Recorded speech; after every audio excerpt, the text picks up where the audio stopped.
మెదక్, నిజామాబాద్, ఆదిలాబాద్, కరీంనగర్ పట్టభద్రుల ఎమ్మెల్సీ ఎన్నికల ఓటర్ మహాశయులందరికీ నమస్కారం. నా పేరు పాకాల శ్రీహరిరావు. నేను ఒక రైతు నాయకుడిని. శ్రీ నరేంద్ర మోడీ గారి గత 10 సంవత్సరాల పైగా పాలనలో తెలంగాణకు అభివృద్ధికి ఎన్నో వ్యతిరేక నిర్ణయాలు తీసుకున్నారు.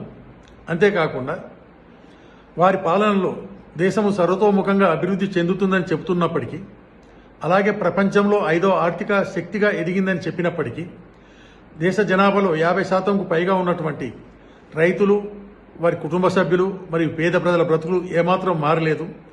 వీరి బ్రతుకులు ఎక్కడ వేసిన గొంగడి అక్కడే అన్నట్టు ఉన్నాయి.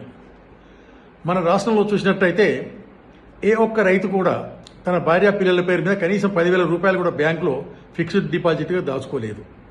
దేశ జనాభాలో 140 కోట్ల దేశ జనాభాలో 80 కోట్లకు పైగా, అంటే 50% పైగా ప్రజలు కేంద్ర ప్రభుత్వం నెల నెల ఉచితంగా ఇచ్చేటటువంటి 5 లేదా 6 కిలోల రేషన్ బియ్యం కానీ రేషన్ దినుసుల కొరకు ఎదురు చూస్తున్నారు. అంటే పేద ప్రజలు ఎంత దుర్భర జీవితం గడుపుతున్నారు మన భారతదేశంలో మీరందరూ అర్థం చేసుకోవాలి చెప్పి.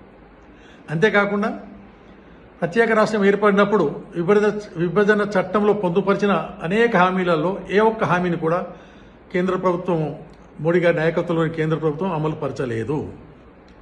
తెలంగాణ సత్వరంగా అభివృద్ధి చెందాలని చెప్పి 5 సంవత్సరాల కాలంలో 15 లక్షల ప్రత్యక్ష ఉద్యోగాలతో పాటు 60 లక్షలకు పైగా పరోక్షంగా ఉద్యోగ అవకాశాలు కల్పించే వీలున్నటువంటి మరియు రాష్ట్రానికి ప్రతి ఏటా 30,000 కోట్ల రూపాయలకు పైగా ఆదాయాన్నిచ్చే సామర్థ్యంతో ఐటీఐఆర్ ప్రాజెక్టును అప్పటి కాంగ్రెస్ ప్రభుత్వం మంజూరు చేస్తే, తర్వాత అధికారంలోకి వచ్చినటువంటి నరేంద్ర మోడీ గారి ప్రభుత్వం ఏకపక్షంగా దాన్ని రద్దు చేసి తెలంగాణ అభివృద్ధికి తీవ్ర విఘాతం కలిగించింది.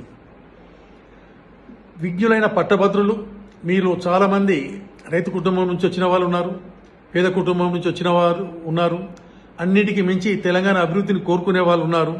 మీరందరూ ఎట్టి పరిస్థితుల్లో బీజేపీ అభ్యర్థిని కరాఖండిగా ఓడించాల్సిన అవసరం ఉందని విజ్ఞప్తి చేస్తున్నాను. జాతీయ స్థాయిలో బీజేపీని సమర్థవంతంగా ఎదుర్కోగలిగింది కాంగ్రెస్ పార్టీ ఒకటే కాబట్టి, కాంగ్రెస్ పార్టీ అభ్యర్థి అయినటువంటి డాక్టర్ వి నరేందర్ రెడ్డి గారిని అత్యధిక మెజార్టీతో గెలిపించాలని విజ్ఞప్తి చేస్తున్నాను.